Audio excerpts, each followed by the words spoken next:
Hey guys, welcome back to my YouTube channel, or welcome if you're brand new. I'm Elizabeth. This is my studio, Tiny Fitness in Houston, Texas, and online. For more information about training with me, scroll down. But today we are reacting to a video that's already on YouTube with a new YouTube video that we're making right now about what a ballerina eats in a day. This is actually a refrigerator tour with a ballerina. Her name is Skylar Brandt, and this is a video from Women's Health, and used with all respect.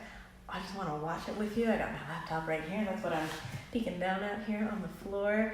And we're just going to watch this video together and see. They called it, What Do Ballerinas Really Eat? What do we think they eat? So what do we know about ballerinas, right? They need to respect their bodies. They use their bodies for work. It's a tool of expression. They have kind of a bad rap historically for being pressured into unrealistic, unattainable, obviously attainable, but very difficult, possibly unhealthy to attain shapes. Although recently I think there has been a really positive trend toward more realistic body acceptance and understanding what an athlete like that needs to have in terms of muscularity and things like that in order to perform at the level at which they're expected to perform. So let's see what this ballerina eats. Let's go on this journey. Let's press play.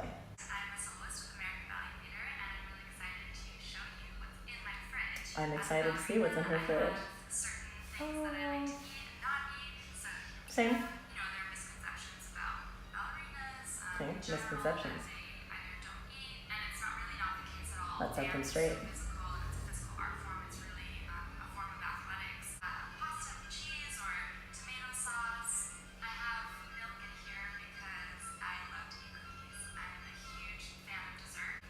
So right off the bat, she's talking about eating cookies and milk.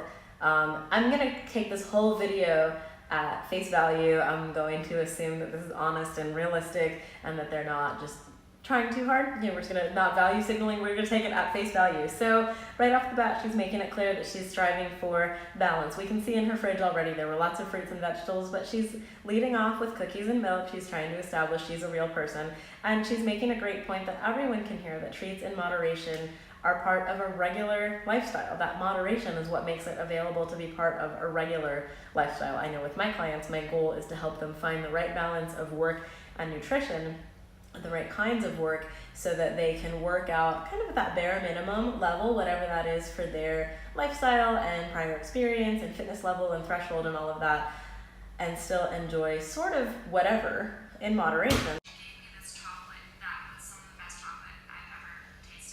She keeps the treats on hand that she enjoys, and that makes a lot of sense. It's there when you want it, but also you know it's there when you want it, so you don't have to freak out and go overboard, right?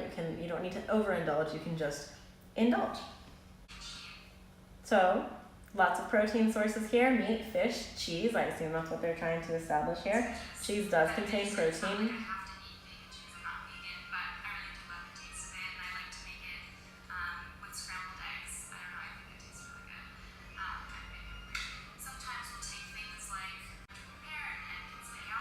So she knows she has a busy day, she knows she has a very active day, so she's setting herself up with these grab-and-go snacks from her house. I saw a prepared bar, she mentioned the little miniature hummus, a sliced apple, some nuts, things that are all good, energy-rich sources of nutrition that are going to keep her going but don't require any prep time. So she can literally crash into bed when she gets home, roll out of bed 45 minutes before she needs to be there, throw it all in a bag, and be ready to go again. Even if you're not a ballerina, you probably relate. So these are all great tips that anybody could use to keep healthy fuel around for whatever kind of busy makes up your lifestyle, whether it's office busy or mommy daddy busy or whatever, all of the above busy. Maybe you're a ballerina. These are great tips. So, henna aside, beautiful, jealous. She has pre-prepared meals in her freezer, which is another great strategy. In her case, she mentioned it's given to her from a family member. That's awesome. You can cook ahead for yourself. You can also buy frozen dinners. You don't need to buy weird diet frozen dinners. Buy whatever looks good to you. I mean, look at the nutrition stats. Make sure the ingredients are made of real food. The sodium can sometimes be very high in a frozen meal to make up for the process that it goes through to be frozen and then reheated in your microwave, so just look out for that. That's how they add a lot of the flavor back. But I always recommend to my clients that they have something frozen, easy, that lives in their freezer for those nights. That night when you get back 2 hours later from your flight when you thought you would, or when you worked late but you didn't expect to. Also, she mentioned ordering takeout, ordering in. There's nothing wrong with that. If you order takeout a lot, just try to choose healthy options when you order, whatever healthy means for you in your daily balance. If you only order takeout a couple times a year, go all in. And also smart salad. Okay, so the salad, great. I love pre-washed, pre-chopped greens. I don't love all the plastic that comes with them, but sometimes the convenience just comes with those trade-offs. You have to make the decision about what's right for you. But especially if you buy a sturdy pre-washed green or a green that's in a box like she has, they stay fresh a little longer in your fridge than something thinner, more tender that's going to wilt and kind of go brown and slimy in that bag. You know what I'm talking about. Here's the first thing where I really disagree with her though. I'd love to know why she's choosing margarine over just regular butter. She obviously eats dairy. She mentioned that she eats cheese. That Indian food that she showed most likely has dairy in it. There's no need, unless you are vegan, to choose margarine over butter. If you do choose a plant-based spread instead of butter, make sure you look at the ingredients and see that they're quality fats, cold-pressed fats. Do your research on oils. Make sure they're not hydrogenated oils. I don't know if you can still buy hydrogenated margarine in the United States. It was never better for you. Those studies were erroneous. We're proving more and more now that dietary cholesterol, right, eating cholesterol, consuming cholesterol, may not have the impact that we used to think it did on blood cholesterol levels. In other words, eating egg yolks probably doesn't raise your cholesterol levels. According to the science that we know, as of January 2019, it could change any day. We're still doing the research. For some reason, this is all still new territory. So look at your overall purpose in eating that fat and your overall daily intake. Saturated fat likely still does play a role in arterial hardening and blockages.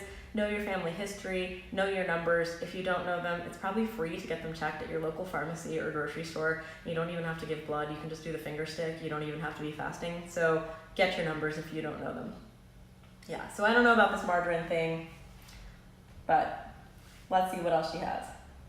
Take a lot of preparation time. These things I like to have on hand, like hard-boiled eggs. Again, it's great for the protein, but I like to eat guacamole. So she's really setting herself up to make healthy eating easy. She has broccoli rice. She mentioned it's already cooked and ready to go. It's a great idea to have a staple like that, whether it's rice, broccoli rice, cauliflower rice, baked sweet potatoes, something like that that can form the base of a hearty feeling meal. You can throw beans, cheese, tofu, chicken, whatever on there, any kind of sauce, you're good to go. Berries, hard-boiled eggs, guacamole, stuff that can be in the fridge, ready to go, like she said, without a lot of prep time. Those extra few seconds of prep time can make all the difference. Having that broccoli rice or that sweet potato already cooked can totally be the difference between you eating that and you just scavenging in the pantry and like shaking chocolate chips into your mouth. So, great tips. Have the food ready and you'll eat it. With chips or sometimes by itself, writing down.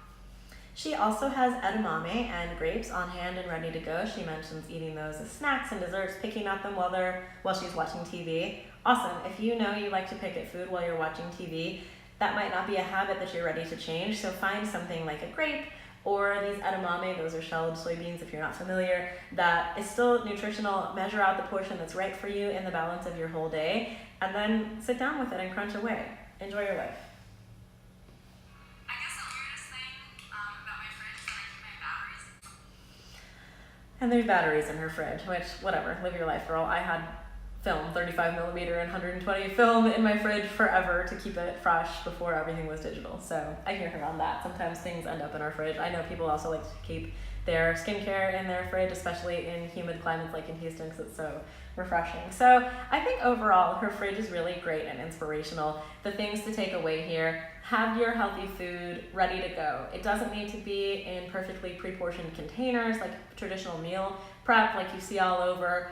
Not everybody likes that. Personally, I don't love that. I can prep meals like that maybe 48 hours in advance, but if I box that meal up on Sunday, there's no way I want to eat that again on Friday. Just being honest, right? I can make myself do it if I know it's for like a higher reason, but it's not how I want to live my life.